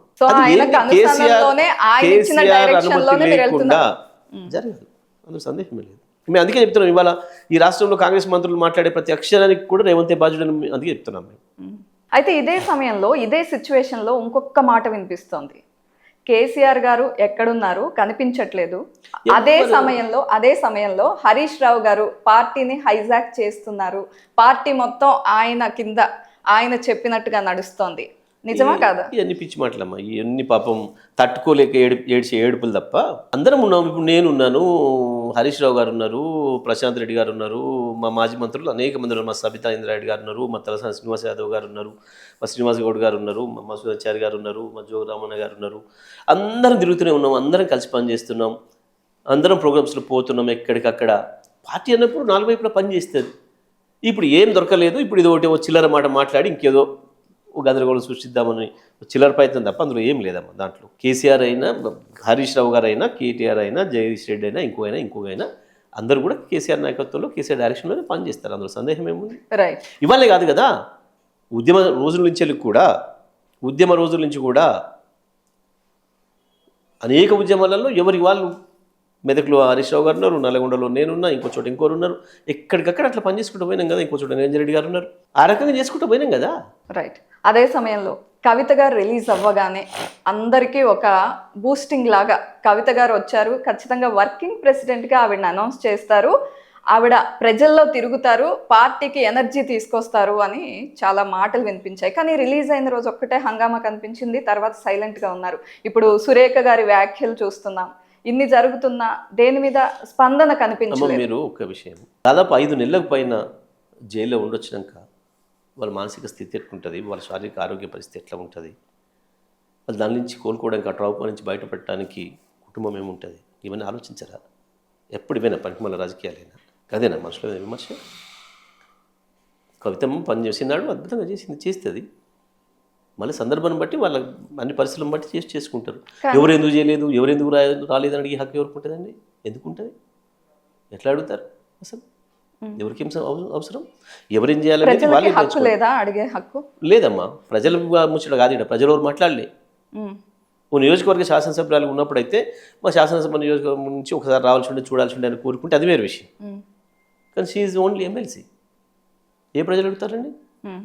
ఇది పనికి మాలిన ప్రతిపక్షం వాళ్ళు మాట్లాడే చెత్త మాటలు తప్ప అసలు సమస్యల నుంచి వెళ్ళి, వాళ్ళు చేయాల్సిన సమస్యల నుంచి, వాళ్ళు చూపాల్సిన దారి నుంచి వెళ్ళి తప్పించుకొని పక్కకు పోయి దాని నుంచి బయటపడడం కొరకు వేసే ఈ చిల్లర వేషాలు తప్ప ఎవరు కూడా మాట్లాడరు అసలు. అట్లా ప్రజలకు అర్థమవుతుంది, ప్రజలకు తెలుసు బాధలేందో. ప్రజల నాయకుల బాధలు ప్రజలకు తెలుసు, ప్రజల బాధలు నాయకులకు తెలుసు. ఎవరెవరిని ఇష్టపడతారో వాళ్ళందరూ కూడా తెలుసు, వాళ్ళు ఎవరు అడిగారు అట్లా. రైట్. అయితే సురేఖ గారి వ్యాఖ్యలను చూస్తున్నారు, కొండా సురేఖ గారు అక్కినేని కుటుంబం మీద ఆవిడ మాట్లాడిన వ్యాఖ్యల్ని ఏ విధంగా చూస్తారు? పార్టీలను పక్కన పెట్టండి, అసలు వ్యక్తిగతంగా అటువంటి విమర్శలు వచ్చినప్పుడు. వాస్తవానికి అయితే నాకు ఆమె గురించి మాట్లాడడమే ఇష్టం లేదు. మొట్టమొదలు అంత అక్వర్డ్గా ఆమె మాట్లాడిన మాటలు, ఒక బాధ్యత లేకుండా, సోయి లేకుండా, ఒక గ్రామీణ ప్రాంతంలో తిట్టుకునే వాళ్ళు కూడా అంత అధ్వానంగా ఒక విమర్శ చేసేటప్పుడు కూడా ఇంకొకరి గురించి మాట్లాడలేరు. ఎందుకంటే నేను ఆమె గురించి ఒక అమ్మ ఇద్దరు పంచాయతీ పెట్టుకున్నారు అనుకోండి, ఆమె గురించి నేను ఏదేమన్నా వేరే మాట్లాడితే ఆ కుటుంబంలో భర్తకు తెలిస్తే, కుటుంబానికి తెలిస్తే ఆమె సంసారం ఎక్కడ నాశనం అయిపోతుందో అన్న భయం మామూలు ప్రజలకు కూడా ఉంటుంది, మామూలు వాళ్ళకు కూడా ఉంటుంది. అది కూడా సోయి లేని, ఒక బాధ్యత లేని, ఒక అరాచక శక్తిలాగా మాట్లాడిన మాటలు అసలు దాన్ని ఎవరన్నా సహిస్తారా? ఒకటే నాకు ఇక్కడ అర్థమైంది ఏంటంటే, ఆమెకి మంత్రి స్థాయి లేదు, ఆమెకి మంత్రి స్థాయి లేదు అని చెప్పి నిరూపించుకుంది ఈ మాటలతో. ఆమె స్థాయిని ఆమె నిరూపించుకుంది, ఆమె సంస్కారాన్ని ఆమె బయట పెట్టుకుంది. దేనికోసం అసలు ఏం మాట్లాడింది, ఎందుకు మాట్లాడింది, ఏం అవసరం, వాళ్ళ కుటుంబం ఏమనేమన్నది, అసలు ఈమె పేరు కూడా వాళ్ళకి తెలుసో తెలియదు, ఈమె ఒకటి మంత్రి ఉందనే సంగతి కూడా అసలు వాళ్ళకి తెలుసో తెలియదు. వాళ్ళ గంత వాళ్ళ ప్రపంచం వేరు కదా. ఎవరిని తెలిస్తే ఓ ముఖ్యమంత్రి ఏదైనా తెలుస్తారు వాళ్ళకి, పాపం సినిమాటోగ్రఫీ మంత్రో ఎవడని తెలుస్తారు అంతే తప్ప ఈ రాష్ట్రంలో ఎవడేం మంత్రున్నాడు, ఎవరేం చేస్తున్న సంగతి వాళ్ళు ఎన్నో పట్టించుకోరు, వాళ్ళకి తెలియదు కూడా. గంత వాళ్ళ ప్రపంచంలో ఉంటారు వాళ్ళు. వాళ్ళ జోలికి పోయి పాపం బాధ్యత లేకుండా ఇంకా నేను అట్లనే మాట్లాడతా, నేను గొప్ప పని చేసిన, ప్రజలు ఈసరించుకుంటున్నారు, అసహించుకుంటున్నారు, మహిళా సమాజం అసహించుకుంటుంది. గా మాటలకి ఎట్లా మాట్లాడతారా అంటే అలా ముఖ్యమంత్రి యాక్చువల్గా అది ఆమెది కాదు. ఈ ఫీడింగ్ అంతా ఇచ్చి మాట్లాడించాడు ముఖ్యమంత్రి, అందులో సందేహమే లేదు. 100% ముఖ్యమంత్రి స్థాయి ఆమె స్థాయి ఒకే లెవెల్లో ఉన్నాయి. అది మేనటం లేదు. కాంగ్రెస్ సంబంధించిన అనేక మంది మాతో మాట్లాడుతుంటున్నారు, చి గిల్లని తెచ్చి పెట్టుకున్నాం మేము, పార్టీ పరువు పోతుంది మొత్తం అని చెప్పి. ఇక్కడ కాంగ్రెస్ పార్టీ వాళ్ళు చెప్తున్నారు, కాంగ్రెస్ పార్టీ సంబంధించిన వాళ్ళు అనేక మంది మాట్లాడుతున్నారు మాతో. తలెత్తుకోకుండా చేస్తున్నారు మమ్మల్ని. ఇప్పటికే జనం ఒకవైపు ఏం తిడుతున్నారు, బాగా ఇచ్చిన హామీలు నెరవేర్చలేదని, ఇంకోవైపు కూల్చివేతలతో శాపనార్థాలు పెడుతున్నారు. ఇప్పుడు ఇదొకటి తెచ్చేసేసి మన ఇతర గుదిబండలైన వీళ్ళు ఈ ముఖ్యమంత్రి మంత్రులు అని చెప్పేసి మాట్లాడుతున్నారు. కాంగ్రెస్ కార్యకర్తలు, నిజమైన కార్యకర్తలు మాట్లాడుకుంటున్నారు. వాళ్ళు అధిష్టానం కూడా ఆ రకంగా ఆలోచిస్తుందని అంటున్నారు. నిజంగా ఆమెను తీసేస్తేనేమో అధిష్టానం కరెక్ట్గా రియాక్ట్ అవుతుంది అయినట్టు, లేదంటే కాంగ్రెస్ అధిష్టానం కూడా చేదగానిలాగా ఉంది, వీళ్ళని చూసి భయపడుతుంది అని అనుకోవాల్సి వస్తుంది. తప్పకుండా ఆ మాటలు ప్రతి ఒక్కరు ఖండించి తీరాల్సిందే, అందులో సందేహం లేదు. వాస్తవానికి ఆమెకి ఏమాత్రం స్థాయి ఉన్నా, ఆలోచన ఉన్నా, తను చేసే పొరపాటుకు తనే క్షమాపణ చెప్పడం కాదు, రాజీనామా చేసిపోవాలి. క్షమాపణ చెప్పారు ఆల్రెడీ? చెప్పలేదు, అసలే చెప్పలేదు. మాట్లాడాను కాదు కదా, అది భావోద్వేగంతో మాట్లాడిందా? ఎప్పుడు భావోద్వేగం అవుతుంది? నీ మీద వాళ్ళు ఏమైనా మాట్లాడినప్పుడు, మీ ఇద్దరి మధ్యన క్రాస్ టాకింగ్ వచ్చినప్పుడు అది భావోద్వేగం అవుతుంది. అసలు వాళ్ళు ఎవరో నీకు ఎందుకు గుర్తొచ్చారు? ఫస్ట్ ఎట్లా మాట్లాడతావు వాళ్ళ మీద? నీకు హక్కు ఎక్కడిది?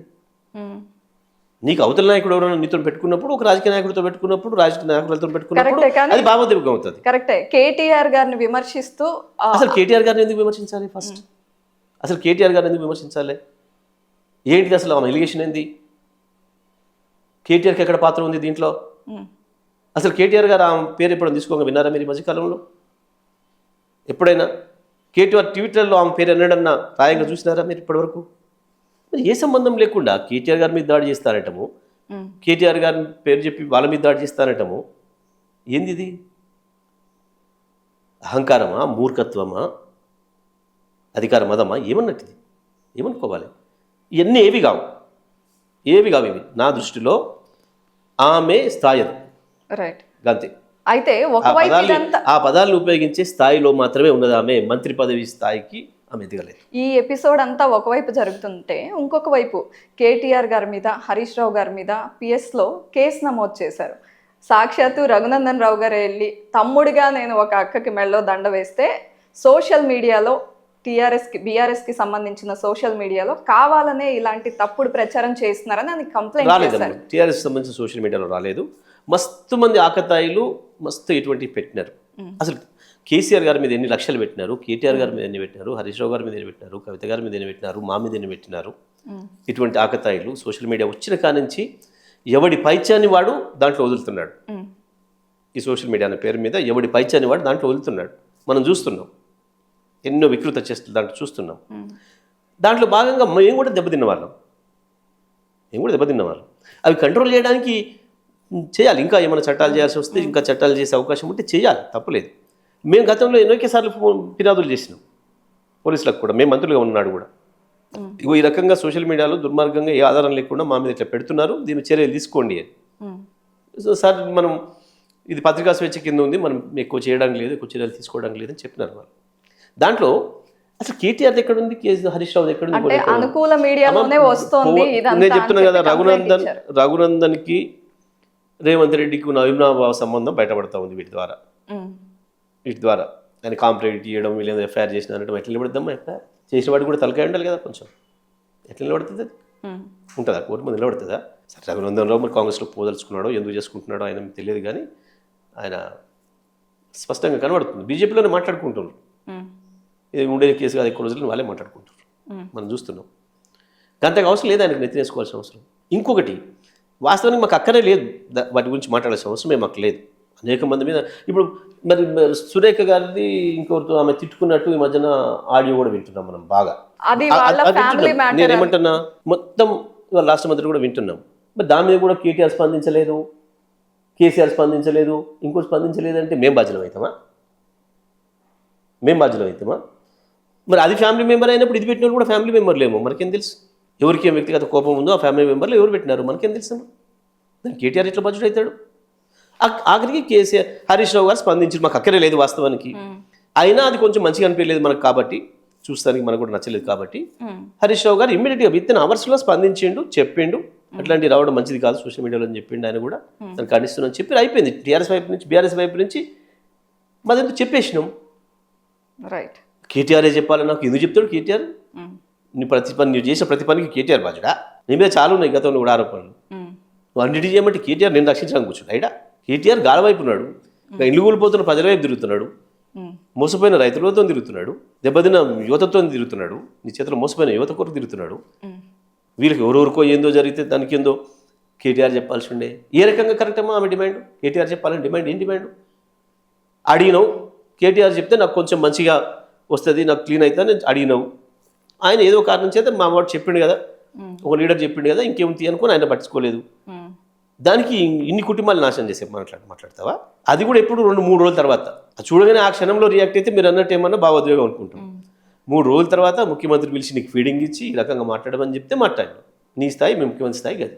అయితే యశోద హాస్పిటల్లో ఒక ఇన్సిడెంట్ అది వదిలేయండి అమ్మ, క్లారిటీ ఏమి ఇవ్వరా దానికి? ఏం లేదు, ఏం లేదన్నమాట, చాలా తిరుగుతుంది, సింపుల్. యశోద హాస్పిటల్ ఇన్సిడెంట్ అసలు ఏం జరిగింది? నిజంగా మీ అనుచరులు ఉన్నారా? ఏం జరగలేదమ్మా అక్కడ. చిన్న విషయం.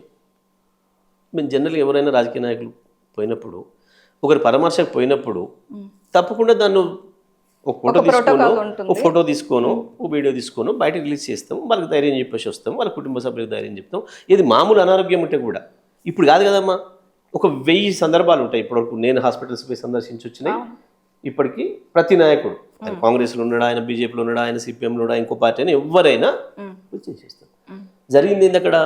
చిల్కా ప్రవీణ్ అనబడే ఒక సోషల్ మీడియా యాక్టివిస్ట్, చిన్న యూట్యూబ్ ఛానల్ కూడా ఉంటుంది, ఆయన పైన దాడి జరిగింది. తప్పకుండా ప్రభుత్వ దాడి, కాంగ్రెస్ పార్టీ దాడి. నేను ఆయన చూడడానికి వెళ్ళినప్పుడు సహజంగా నాతో వచ్చినప్పుడు నా పర్సనల్ సిబ్బంది కావచ్చు, మా అనుచరులు వీడియో తీస్తారు, ఫోటో తీస్తారు. ఫోటో తీసిన సందర్భంలో సడన్గా వచ్చేసేసి వాళ్ళ మీద కూడా కెమెరాలు గుంజుకున్నారు, వాళ్ళ దగ్గర ఉన్న సెల్ ఫోన్లు గుంజుకున్నప్పుడు వాళ్ళిద్దరి మధ్య చిన్న ఘర్షణ జరిగింది. నేను పోయినా దాన్ని నివారించిన, కోపడ్డా. ఈయన ఫోన్ ఈయనకి ఇప్పించేసి ఫోన్లు లాక్కున్నారు. వాళ్ళ దగ్గర నుంచి వెళ్ళి వీళ్ళ ఫోన్ వీళ్ళకి ఇప్పించేసేసినాం. ఈ లోపల యజమాని వచ్చింది, సారీ చెప్పారు, సార్ మిమ్మల్ని గుర్తుపట్టలేదు, మా వాళ్ళు పొరపాటు జరిగింది, వీళ్ళంతా కూడా బయట వాళ్ళు, ఎవరు అంతా హిందీ వాళ్ళు, తెలుగు పిల్లలు ఎవరు కూడా లేరు. తెలుగు పిల్లలు అయితే ఆ పని నేనే చేరినాను చూసిన తర్వాత, మీరు ఎవరిని గుర్తుపట్టలేరు సార్ మిమ్మల్ని, అందుకని పొరపాటు జరిగింది. మేనేజ్మెంట్ వచ్చిండ్రు, మాట్లాడినరు, మనం బయట దానికి వచ్చి వాళ్ళే కారెక్కిచ్చిపోయారు. అంటే ఈ లోపల పోలీసులు రానే ఎవరు లేరు. అయినా ఇది మొట్టమొదటిగా దాన్ని బయట పెట్టింది సీఎంఓ నుంచి. నేను కంప్లైంట్ చేయలే, వాళ్ళు కంప్లైంట్ చేయలే. మా ఇద్దరికి లేనిది నీకేంది తీట, కందగలేని తీట కత్తికెందుకు, ఎవడు ఆపరేట్ చేసినట్టు దీని వెనకాడ ఇప్పుడు అర్థమైంది మాకు. సో ఉదయం నుంచి మాకంటే ముందు కూడా ఎవరు వచ్చినా ఒక ఫోటో తీసుకోవద్దు, ఒక వీడియో తీసుకోవద్దు, బయటికి పోవద్దు అని చెప్పి సీఎంఓ నుంచి ఉదయం నుంచి వార్నింగ్ ఇస్తున్నారట. సీఎం పిఆర్ఓ అసలు వాడికి ఏం పని? ఫస్ట్ ఈ విషయంలో ఎట్లా వచ్చింది మీ దగ్గరికి, అది ఏ రకంగా వాళ్ళని భయపెట్టించడం అంటే హాస్పిటల్స్ను కూడా కంట్రోల్ చేస్తున్నారా మీరు? ఈ రాష్ట్రంలో ఉండే ప్రైవేట్ హాస్పిటల్లో కూడా ఎవరికి వైద్యం చేయాలా, ఎవరికి ఎవరు వైద్యం చేయకూడదు నిర్ణయం మీరు చేస్తున్నారా? ఇదా ప్రజాస్వామ్యం? నిన్న ఉదయం నుంచి వాళ్ళ తిప్పలు కాదు, అన్ని ఛానళ్ళలోకి ఫోన్ చేసి సీఎంఓ నుంచి ఇది పెట్టండి, ఇది జగదీష్ రెడ్డిని బదనాం చేయండి. ఏంది వీళ్ళకి డైవర్షన్ పాలిటిక్స్ అలవాటు కదమ్మా, బాగా మొదటి నుంచి అదే చేస్తున్నారు. రైతుల ఇష్యూ రాగానే దాని నుంచి బయటపడేయడం కొరకు కొన్ని చిల్లర వేషాలు వేసి ఏదో ఇదని అదని మనం ఫోన్ ట్యాపింగ్ అనేది కొంతకాలం నడిపించారు. ఆ తర్వాత హైడ్రా తెచ్చిండ్రు. హైడ్రా నుంచి బయటపడడం కొరకు కుండా సురేఖ ఏదో ఒక ఎపిసోడ్ సృష్టించి తెలిసి కావాలని ఆమె చేసేది తప్పు, మేము చేస్తుంది తప్పు అని తెలిసే వాళ్ళ కుటుంబం మీద ఆరోపణ చేయించారు. దాన్ని నడపాలి. మీరు అది డైవర్షన్ పాలిటిక్స్ లో భాగమని నమ్ముతున్నారు? 100% ఒక ప్లాన్ ప్రకారం జరిగింది, ఇది ఉత్తా జరగలేదు, అయిపోయింది. ఇప్పుడు దాంట్లో ఇరుక్కపోయారు, ప్రతి దాంట్లో డైవర్షన్ చెప్పి ఇరుక్కపోతున్నారు. ఇప్పుడు దాంట్లో నుంచి బయటపడడానికి ఇదేందో పెద్ద ఇష్యూ చేస్తాం అనుకున్నారు. అనుకొని పాపం ప్రతి నిమిషం వాళ్ళకి ఫోన్లు చేసేసి భయపెట్టించి ఫుటేజ్ పంపండి, ఉంటుంది కదా మీ దగ్గర, ఎందుకు ఉండదు సీసీ ఫుటేజు అని చెప్పి భయపెట్టించి తెప్పించి దాన్ని ఏదో రిలీజ్ చేసినారు. దాంట్లో కూడా బూమరంగా అయింది మొదలు. లేదు ఇది మెయిన్ మీడియాలో వస్తేనే కరెక్ట్ అని చెప్పి పాపం నిన్న ఉదయం నుంచి ఛానల్స్ ఎంటబడ్డారు. అన్ని ఛానల్స్కి ఫోన్ చేసినారు, ఇది వేయండి మనం పంపించి. ఏముంది అందులో, జగదీష్ రెడ్డి గారు అది ఘర్షణ జరుగుతుంటే వారిస్తున్నారు. దాంట్లో మేమేముంది వేయడానికి, పై ఎవరు కంప్లైంట్ చేయలేదు, జగదీష్ రెడ్డి గారు వచ్చి కంప్లైంట్ చేయలేదు, వాళ్ళ తరఫున ఎవరు చేయలేదు, అవతల వాళ్ళ మేనేజ్మెంట్ నుంచి కంప్లైంట్ లేదు, ఏది లేకుండా ఎట్లా వేయాలి మేమని వాళ్ళు పాపం నిన్న ఉదయం నుంచి సాయంత్రం దాకా ఇదే డ్రామా నడిచిందమ్మా.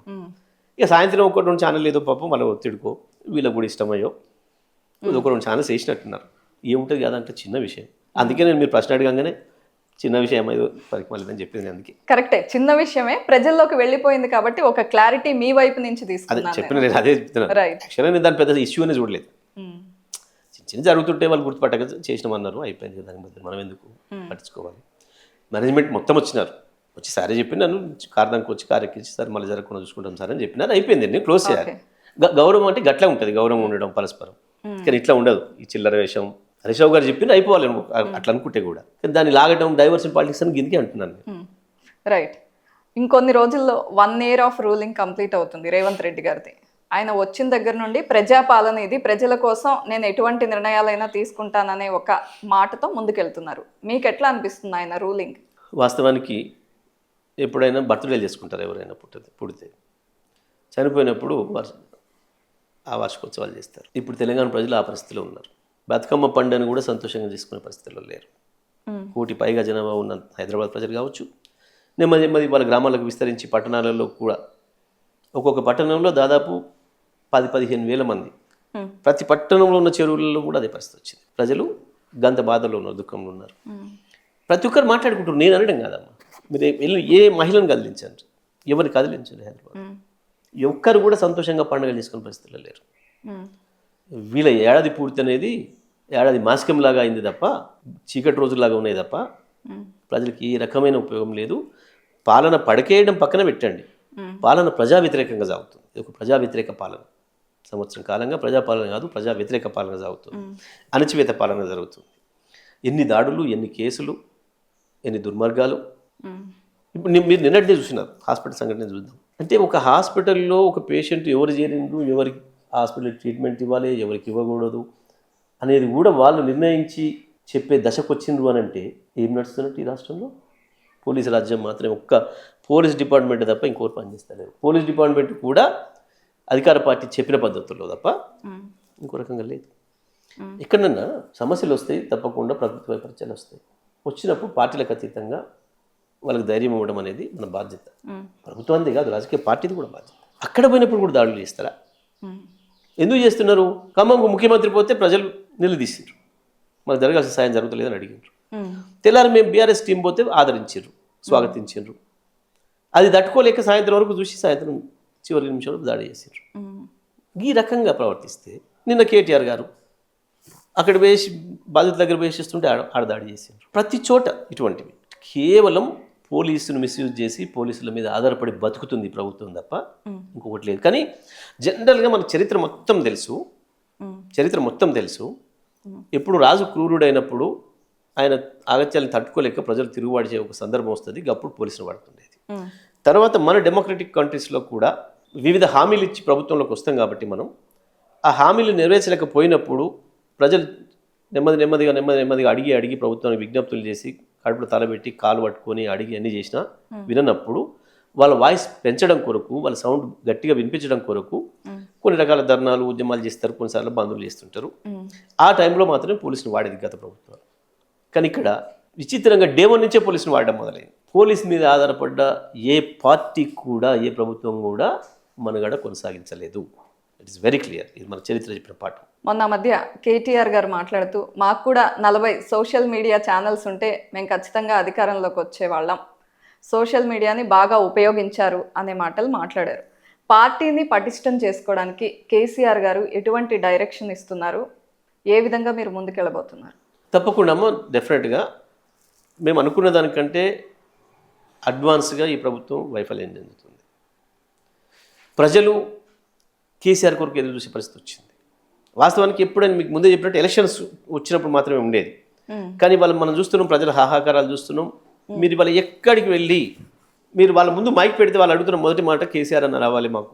కేసీఆర్ ప్రతినిధులుగా మేము పోతే కూడా అదే ప్రేమతో స్వాగతం చెప్తున్నారు, ఆ ధైర్యం పొందుతున్నారు. మేము పోయిన చోట మేము నిద్రపోతాం సార్, మంచిగా నిద్రపోతాం, 4 రోజుల నుంచి నిద్రపోలేదు, 5 రోజుల నుంచి నిద్రపోలేదు, మేము మా నిద్ర పట్టడం లేదు, మాకు ఏ దేవుడు చాదుకుంటాడో అని చూస్తున్నాం అనే మాట అంటున్నారు. వాళ్ళు చూస్తున్నాం మనం.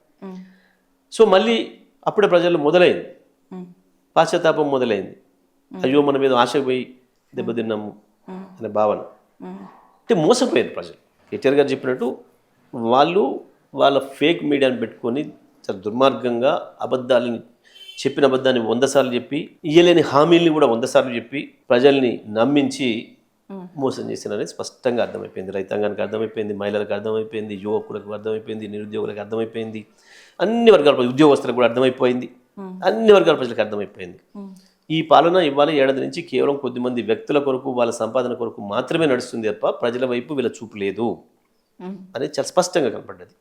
ఆ పరిస్థితులలో గత 10 ఏళ్ల పాలన పోల్చుకుంటున్నారు, కేసీఆర్ నాయకత్వంలో జరిగిన పాలన పోల్చుకుంటున్నారు. ప్రజలు ఎదురు చూస్తున్నారు మా కొరకు, అందులో సందేహం ఏం లేదు. కేసీఆర్ కొరకు ఎదురు చూస్తున్నారు. తప్పకుండా పార్టీని ఎట్లా బలోపేతం చేసుకోవాలి ఎన్నికల నాటికి, ఎందుకంటే ఇంకా 4 సంవత్సరాల సమయం. ఈ డెమోక్రసీలో ఏం చేసినా మళ్ళీ ఎన్నికలే కాబట్టి మనకు అల్టిమేట్గా తప్పకుండా మేము కూడా నెమ్మదిగా వెళ్ళాల్సిన అవసరం. ప్రభుత్వ వైఫల్యాలను ఎప్పటికప్పుడు ఎండగడుతూనే, నష్టపోతున్న ప్రజలకి ధైర్యం ఇస్తూనే, వాళ్ళకి అండగా నిలబడుతూనే పార్టీని కూడా మేము బలోపేతం చేసుకోవడం, నిర్మాణం చేసుకోవడం అనేది తప్పకుండా మాకు అవసరమైన చర్య. ఇక కేసీఆర్ గారు ఏ సందర్భానికి ఏం చేయాలో కేసీఆర్ గారు తెలిసినంతగా మనకు ఎవరికేం తెలియదు. మొన్న ఎలక్షన్లో కూడా కొంతమంది అనవచ్చు, అరే ఇంత తెలిసిన కేసీఆర్ ఎట్లా మోసపోయాడు, మన ఎట్లా ఓడిపోయాడు ఎన్నికల్లో అనే బాధ కూడా కొంత వస్తుంది వాస్తవం. కానీ ఎవడెన్ని వాగినా, ఎవడెన్ని చెప్పినా ఈ అబద్ధాలని ప్రజలు నమ్మరు అన్న అతి విశ్వాసంతో ఉండే కేసీఆర్ గారు. ప్రజలకు తెలుసు నేను ఏందో బాగా ఏం జరిగిందో, అభివృద్ధి చూసిండ్రు 10 ఏళ్లలో. అంతకుముందు వాళ్ళ జీవితాలు ఎట్లా ఉండే, తెలంగాణ రాష్ట్రం ఏర్పడే నాటికి ఈ రాష్ట్రం ఆకలి చావులు, ఆత్మహత్యలతో, సకల దరిద్రాలతో ఉండే. ఈ 10 ఏళ్లలో మనం చూసినాం. కేసీఆర్ గారు వచ్చిన తర్వాత ప్రజల జీవితాల్లో ఎటువంటి మార్పు వచ్చింది. 1,12,000 ఉన్న మన పర్ క్యాపిటల్ ఇన్కమ్ 3,47,000 వచ్చింది. ఎక్కడ జరగలే భారతదేశ చరిత్రలో ఇంత వేగంగా ఒక రాష్ట్ర అభివృద్ధి అనేది. 3 లక్షలు ఉన్న జిఎస్డిపి 17 లక్షలకు వచ్చింది. అసలు ఇంపాసిబుల్, ఊహించేది కూడా కాదు ఒక డెమోక్రటిక్ కంట్రీస్లో. అయినా సరే ఆ విశ్వాసం సార్కుండే, ఆ విశ్వాసం బలంగా ఉండే. కానీ ప్రజల్ని వేరే ఒక శక్తి, ఒక దయ్యం వచ్చి ఆవహించింది, ఒక సైతాన్ పడింది, ఇది ప్రజల్ని మోసం చేస్తుంది అనే విషయాన్ని గమనించడంలో మేము వైఫల్యం చేద్దాం, అది వాస్తవం. ఇంకోటి ఏంది, కేసీఆర్ గారికి చెప్పిన ప్రతి ఒక్కరు కూడా మనం 80 సీట్లతో వస్తున్నాం, 100 సీట్లతో వస్తున్నాం అని నివేదికలు ఇచ్చినారు.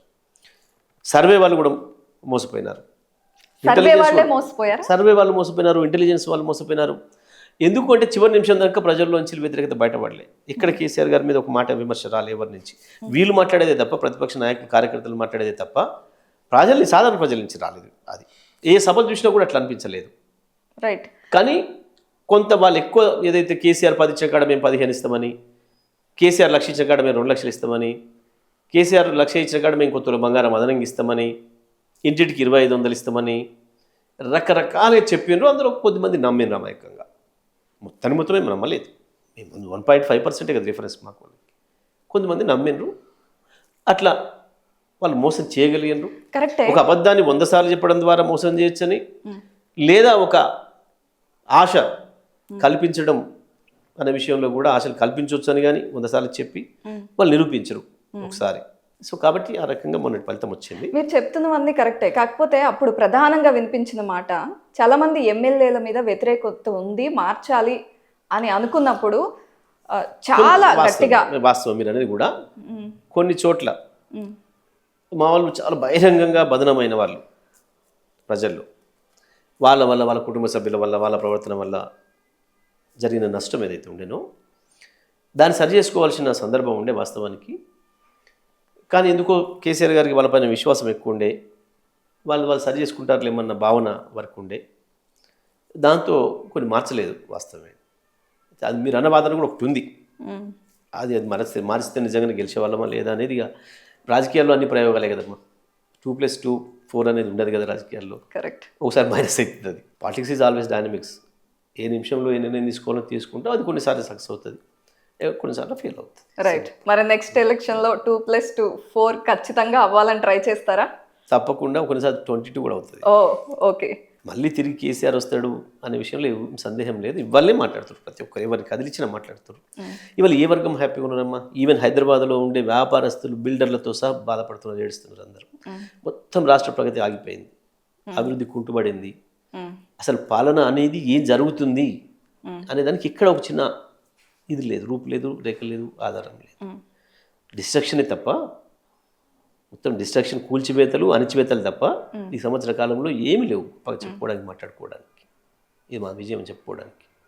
అన్ని వర్గాలు మోసమే చేశారు.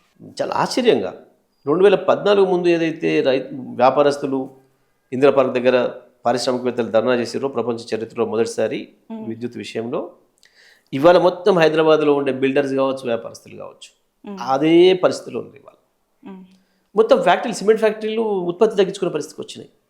హైదరాబాద్లో కన్స్ట్రక్షన్ ఆగిపోయి లక్షలాది మంది రోజు పని దొరికే వాళ్ళు ఆకలితో ఇబ్బంది పడుతున్నారు. ఎక్కడా సరిగ్గా లేదు, పద్ధతిగా లేదు. బ్యాంకులు, ఈఎంఐలు, వాళ్ళ మెషినరీ, దాని మీద పనిచేసే సిబ్బంది ఆకలి చౌలకు పోయే పరిస్థితి వస్తుంది. ఈ సోయి లేదు. ముఖ్యమంత్రి అనేవాడికి ఈ ఆలోచనే లేదు అసలు కనీసం. ఇట్లా ఉంటుంది ఈ రాష్ట్రం, ఒకదాని మీద ఒకటి అల్లుకొని ఉంటాయి, ఒకదాని మీద ఇంకోటి ఆధారపడి ఉంటుంది, అల్టిమేట్గా ప్రజల బ్రతుకులన్నీ అభివృద్ధి మీద పని మీదనే ఆధారపడి ఉంటాయి అన్న జ్ఞానమే కనబడతలేదు. ఒక చిల్లర వేషాలు, చిల్లర మాటలు, చిల్లర డైలాగులు ఒక ముఖ్యమంత్రి స్థాయిలో ఉన్నాయి ఆ మాటలు. వీపు చింతపండు చేస్తా కొడుకుల్లారా, ఏ ముఖ్యమంత్రి వాడిండి ఎప్పటికీ రాష్ట్రంలో, ఈ దేశంలో అసలు అట్లా మాట్లాడితే మళ్ళీ కాంగ్రెస్ వాళ్ళు ఈ లాంగ్వేజ్ మాకు కేసీఆర్ గారే నేర్పించారు చెప్తాం కూడా. ఎవడైనా కేసీఆర్ గురించి మాట్లాడితే కేసీఆర్ లాంగ్వేజ్లో ఒక్క తప్పు చూస్తాడు ఎవడైనా? సన్నాసులు, దద్దమ్మలు, అవి ఏమైనా బూత్ పదాలా మాట్లాడింది? ఎప్పుడన్నా విన్నారా కేసీఆర్ నుంచి వేరే బూత్ మాట ఒకటి? ఎప్పుడన్నా ఒక్కటంటే ఒకటి. కొద్దిమందికి స్టైల్ అయిపోయిందమ్మా, కొద్దిమంది ఆంధ్ర మీడియా యాంకర్లకు స్టైల్ అయిపోయింది బాగా కేసీఆర్ గురించి మాట్లాడడం అనేది. వాడు ఊరికే పాసింగ్ రిమార్క్ చేస్తున్నాడు కొంతమంది వెధవలు. ఎక్కడైనా కేసీఆర్ నోటించేటువంటి ఒక పదం విన్నారా ఎప్పుడైనా? ఉద్యమ సందర్భంలో 14 ఏళ్ళు కావచ్చు, ఆ తర్వాత 10 ఏళ్ళు కావచ్చు, అంతకుముందు వారి రాజకీయ ప్రస్థానం ఇంకా 20 ఏళ్ళ ముందు నుంచి, 15 ఏళ్ళ ముందు నుంచి, 1923 నుంచి ఒక్క పదం ఎవరైనా అవమానించే పద్ధతిలో ఎవరైనా, అది కూడా హాస్యంగా ఉంటుంది, దాంట్లో విమర్శ ఉంటుంది. సన్నాసులు అనే పదము, దద్దములు అనే పదం తప్ప అంత మించిన హార్ష పదాలు ఏం పట్టింటారు కేసీఆర్ గారు ఎక్కడ కానీ? వీళ్ళలాగానా? కేసీఆర్ వీపు చింతపండు చేస్తా అంటే అసలు ఉందిరా వీళ్ళు? కేసీఆర్ నోటి నుంచి ఆ మాట బయటకు వస్తే తెల్లారి చింతపండు అవుతుండే కదా వీళ్ళ వీపులన్నీ. కేసీఆర్ మీద లాంగ్వేజ్ మోడల్ మాట్లాడితే అంత మించిన బుద్ధి తక్కువ ఇంకోట్లేదా? ఏ చర్చకైనా నేను రెడీ, ఎక్కడి నుంచి అయినా. కేసీఆర్ హిస్టరీ 25 ఏళ్ళ నుంచి తీస్తారా, 40 ఏళ్ళ నుంచి తీస్తారా?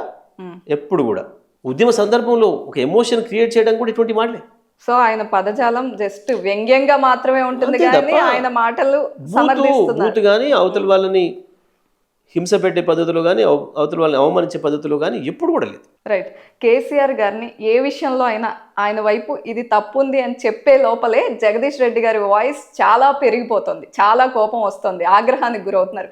ఎందుకు మీకు అంత సాన్నిహిత్యం ఎట్లా ఏర్పడింది? ఆయన అంటే ఎందుకు అంత ప్రేమ మీకు? మా తెలంగాణ ఆగమైపోతున్న పరిస్థితి. చివరికి అసెంబ్లీలో తెలంగాణ పదాన్ని నిషేధించే స్థితి. గా స్థితిలో ఒక అధికార పార్టీలో ఉండి సుఖంగా హ్యాపీగా ఉండే సందర్భంలో తెలంగాణకు జరుగుతున్న అన్యాయం మీద మొదటిసారిగా గొంతెత్తి బయటకు వచ్చిన నాయకుడు ఆయన. ఎప్పుడైనా ఏదైనా ఒక కొత్తది సృష్టించబడాలంటే త్యాగం కావాలి. అక్కడో ఇక్కడో కొద్దిమంది మిగిలిపోయిన తెలంగాణ వాదులకి వాళ్ళ వేగు చుక్కలా కనపడేది కేసీఆర్ నాయకత్వం. అంతకుముందు తెలంగాణ గురించి ఎవరు మాట్లాడినా వీళ్ళు నక్సలైట్లని, వీళ్ళు మావోయిస్టులని, వీళ్ళు ఇంకోటని పేర్లు పెట్టి చేసింది ప్రభుత్వాలు, చంద్రబాబు నాయుడు ప్రభుత్వం. ఆ అహంకారంతోనే అసెంబ్లీలో ఆంధ్రప్రదేశ్ స్పీకర్ తెలంగాణ ఏందా, తెలంగాణ ఇంకా ఆ పదం మాట్లాడద్దు ఇంకోసారి అని మాట్లాడాడు. అదే శాసనసభకు డిప్యూటీ స్పీకర్ ఆ రోజు కేసీఆర్ గారు ఆ పదం విన్న మరుక్షణం నుంచి రగిలిండు, బయటకు వచ్చిండు, ఉద్యమాన్ని నిలబెట్టాడు. తెలంగాణకున్న ఏకైక బలహీనత నాయకత్వం లేకపోవడం. ఆంధ్రప్రదేశ్ ఏర్పడిన తర్వాత నుంచి ఒక్క చెన్నారెడ్డి గారు తప్ప అసలు తెలంగాణకు నాయకుడు పుట్టలేదు. వీళ్ళెవ్వరు సొంతంగా ఆలోచించి నాయకత్వం చేసే నాయకులు ఇక్కడ లేరు. ఆంధ్రప్రదేశ్ నాయకులకు ఊడిగం చేసేవాళ్ళు, పైరవీలు చేసుకొని సీట్ దంపాయించుకోవడానికి ప్రయత్నం చేసేవాళ్ళు తప్ప తెలంగాణ ప్రజల్ని ఐక్యం చేద్దాం, తెలంగాణ సమస్యల మీద కొట్లాడదాం వచ్చిన వాళ్ళు లేరు. ఆ టైంలో వచ్చిన నాయకుడు కేసీఆర్. మరి మా లాంటి తెలంగాణ ప్రేమికులకి అంతకు మించిన ఏది దక్కర్లేదు. ఆయన నిలబెట్టుకోవడం కొరకు మేము ఏ త్యాగాలకైనా సిద్ధపడాలి. నాయకుని కాపాడుకోవడం అనేది కార్యకర్తలుగా మా బాధ్యత. అందుకే నాకు ఆవేశం వస్తుంది కేసీఆర్ గురించి వాళ్ళు మాట్లాడితే. అదేవిధంగా ఫైనల్గా ఒక్క క్వశ్చన్తో ఎండ్ చేద్దాం. మొన్న ఈ మధ్య పాడి కౌశిక్ రెడ్డి గారు, ఆరికపూడి గాంధీ గారు ఎపిసోడ్ని చూశారు. ఎవరెవరు ఎలాంటి పదజాలంతో ఎదురుపడి తిట్టుకున్నారో చూసాం మనం. ఎస్, దాన్ని సమర్థిస్తారా మీరు? వాస్తవానికి అదే కాదు, ఇప్పుడు ఈ జరుగుతున్న చాలా సంఘటనలు మాలాంటి వాళ్ళకి బాధ కలిగిస్తుంది. ఎందుకంటే మనం గతంలో పక్క రాష్ట్రాల గురించి వెళ్ళి అక్కడ జరుగుతున్న వాటిని చూసి మాట్లాడుకునే వాళ్ళం. వీఆర్ లక్కీ, అబ్బా తెలంగాణలో అయితే ఇట్లా లేదు, మనం మంచిగా ఉన్నాం అందరం అని చెప్పేసి అనుకునేవాళ్ళు, ఏ పార్టీలో అయినా సరే. కానీ దురదృష్టం ఏంటంటే ఇప్పుడు ఆ విమర్శల్ని మనం ఎదుర్కొనే పరిస్థితి వచ్చింది మన రాష్ట్రం. ఈ తెలంగాణ కూడా వాళ్ళ జాబితాలో కలిపి దుస్థితి వచ్చింది. ఇది మాకు బాధ కలిగిస్తుంది. ఎందుకంటే ఒక రాజకీయ నాయకులుగా చాలామందికి పట్టింపు ఉండకపోవచ్చు. రాజకీయ నాయకులను తిట్టే సందర్భాలు, చాలామంది విమర్శ చేసే సందర్భాలు వచ్చినప్పుడు నేను ఫీల్ అవుతుంటాను, నేను రాజకీయ నాయకుడు ఎందుకని ఇక్కడ ఫీల్ అయ్యారా? డెఫినెట్గా అవుతుంటాను. ఎందుకంటే మనం ఇతరులకు ఆదర్శంగా ఉండవలసిన వాళ్ళం. మనం విమర్శకు గురవడం ఏంది, ఏ పార్టీలో ఉండని. పార్టీగా నువ్వు నేను విమర్శించుకున్నావు, అది వేరే విషయం. కానీ సాధారణమైన ప్రజలు మనల్ని చూసి ఆశ్రయించుకునే పరిస్థితి, మనం చూసి విమర్శించుకునే పరిస్థితి ఇవ్వడం అనేది మొత్తం రాజకీయ యంత్రాంగాన్ని టోటల్గా అనే పరిస్థితి తీసుకురావద్దు అనేది మా భావన. తెలంగాణలో లేదని సంతోషంగా ఉంటుంది. కానీ దురదృష్టవశాత్తు ఈ మధ్యకాలంలో జరుగుతున్న సంఘటనలు, కౌశిక్ రెడ్డి విషయంలో అడిగింది, కౌశిక్ ఏది కూడా అసభ్యమైన పదజాలం యూజ్ చేయలేదు. ఆయన అన్నది ఏమైనా, మీరు బీఆర్ఎస్ పార్టీ వదిలిపెట్టిపోయి మళ్ళీ మేము బీఆర్ఎస్ఏ అంటున్నారు, వదిలిపెట్టిపోయినప్పుడు కూడా మాట్లాడలేదు కౌశిక్. మళ్ళీ ఇవాళ ఒక పదవి కొరకు చిల్లరగా మేము బీఆర్ఎస్ఏ అంటున్నారు, మీరు వదిలిపెట్టిపోయారు, కొట్లాడాల్సిన సందర్భంలో ఇవాళ ఊరికేనండి ఇవాళ ప్రజల తరఫున కొట్టాడాల్సిన సందర్భంలో అధికారం పోగానే మీరు అట్లా పారిపోయినరు రండల్లాగా అని చెప్పి అని అది గాజులకు చీరలు పంపుతానన్నాడు. అది ఇలా కౌశికే అనలే. గతంలో కాంగ్రెస్ ఎమ్మెల్యేలు బీఆర్ఎస్లో చేరినాడు, కాంగ్రెస్ వాళ్ళు మాట్లాడారు ప్రతి చోట. ఇది మీకు అంతా ఉంది, సోషల్ మీడియాలో రెడీ ఉన్నాయన్నీ కూడా. వాళ్ళు అన్నదాన్నే ఈయన రిపీట్ చేసాడు. కానీ గాంధీ వచ్చి మాట్లాడిన భాష అది మాత్రం ఎంత దుర్మార్గంగా ఉందో మనం చూసినాం. ఇవాళ సురేఖ చేసినా, ఆయన గాంధీ చేసినా, ఇవి భాష విషయంలో కౌశిక్ ఎక్కడ కూడా ఒక తప్పు వాడలేదు. చూడండి మీరు గాంధీని కౌశిక్ నొక్కి తిరిగి మాట్లాడద్దు. మనం ఎవరు కూడా గాంధీ ఎట్లా తీసుకుంటాడు, గాంధీ బీఆర్ఎస్ పార్టీ పదవి అది ఎట్లా తీసుకుంటాడు, గాంధీ ఎట్లా తీసుకుంటాడు. ఇప్పుడు రాహుల్ గాంధీకి ఇచ్చినారు అక్కడ ప్రతిపక్ష పాత్ర, వేణుగోపాల్కి ఇచ్చినారు. ఇప్పుడు ఇక్కడ ఇచ్చిన పోస్ట్ అక్కడ వేణుగోపాల్కి ఇచ్చినారు. ఎందుకు ఇవ్వాలి? బీజేపీ తీసుకోవచ్చు కదా, మెజారిటీ ఉంది కదా. కానీ అది అసెంబ్లీ పార్లమెంట్ సాంప్రదాయం. ప్రధాన ప్రతిపక్షానికి మాత్రమే ఆ పదవి ఇవ్వాలి. ఆ పదవిలో మేము హరీష్ గారిని నామినేట్ చేశారు కేసీఆర్ గారు. నామినేషన్ వేయమని చెప్పి హరీష్ గారు చెప్పారు, వేసారు. అసలు గాంధీది నామినేషన్ కూడా లేదు. చివరి నిమిషంలో తీసుకొచ్చి ఈయన బీఆర్ఎస్ని చేసినాడు అని చెప్పి వాళ్ళే తయారు చేసి నామినేషన్ చేసి పెట్టినారు. ఆ సందర్భంలో ఒక పార్టీ సభ్యుడిగా రియాక్ట్ అయ్యింది. నువ్వు ఏదైతే బీఆర్ఎస్ సభ్యుని చెప్తున్నావో నువ్వు బీఆర్ఎస్ జెండా కప్పుకొని ఇంటి మీద జెండా వేసుకో, నీకు కళ్ళు వేసుకో రా, నువ్వు ఇక్కడ రా, తెలంగాణ భవన్ రా. బీఆర్ఎస్ ఎమ్మెల్యే గాంధీ భవన్ పోతాడా, తెలంగాణ భవన్ రావాలి కానీ. ఇది కౌశిక్ వాదన. దాని కొరికే అన్నాడు, మీరు ప్రజలు ఏడుస్తుంటే, ప్రభుత్వం దుర్మార్గంగా ప్రజలను చంపుతుంటే ప్రజల వైపు ఉండి కొట్టాడాల్సిన మనకు ప్రతిపక్ష బాధ్యత ఇచ్చింది. రాష్ట్ర ప్రజలు మనకు ప్రతిపక్ష బాధ్యత ఇచ్చారు, దీంట్లో ఉండి కొట్టాడాలి. కానీ ఈ టైంలో మీరు పోవడం అనేది ఇది దండచర్య, పిరికి చర్య అనే మాట చెప్పడం కొరకు ఆయన మీకు ఇది పంపిస్తున్నా అన్నాడు. రైట్. వాళ్ళిద్దరి వాగ్వాదం మధ్యలో ఆంధ్రోడివి బతకడానికి వచ్చినోడివి అక్కడికే పంపిస్తా అన్నారు. మొదలు ఈయన అన్నాడు గాంధీ, ఏమని? నువ్వు కరీంనగర్ నుంచి బతుకొచ్చినవరా, నా నియోజకవర్గంలో ఉన్నావు, ఈయన కట్టించిన నియోజకవర్గం, ఈయన తాత నియోజకవర్గం అంటే ఆయన తాత పుట్టిండు, ఆయన ఇక్కడ మాగిముంత వేసిండు, ఊరికి బొడ్డరాయి ఆయన వేసినట్టు చర్యలింగంపల్లికి. వీడికి నువ్వు బతుకొచ్చినవరా, నువ్వు నా నియోజకవర్గంలో ఉన్నావు, ఎట్లా బతుకుతావురా ఇడనని కాదని వాడి అహంకారం.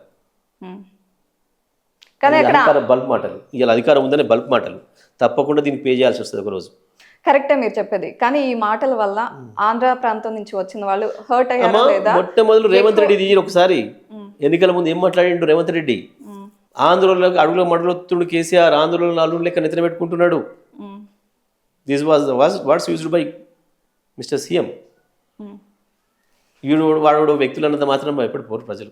అట్లా గత 10 ఏళ్ళు మేమేం చేసినామో ఆంధ్ర ప్రజలకు తెలిసి ఇక్కడ ఉన్న వాళ్ళే కదా వందలు వేల సార్లు చెప్పిండ్రు మా ఆంధ్రప్రదేశ్ కంటే మేము ఇక్కడే సేఫ్ ఉన్నామని. కరెక్టే, అదంతా పరిపాలనలో తేడా చెప్పట్లేదు. ఇప్పుడు కూడా మా పాలసీ మారలే.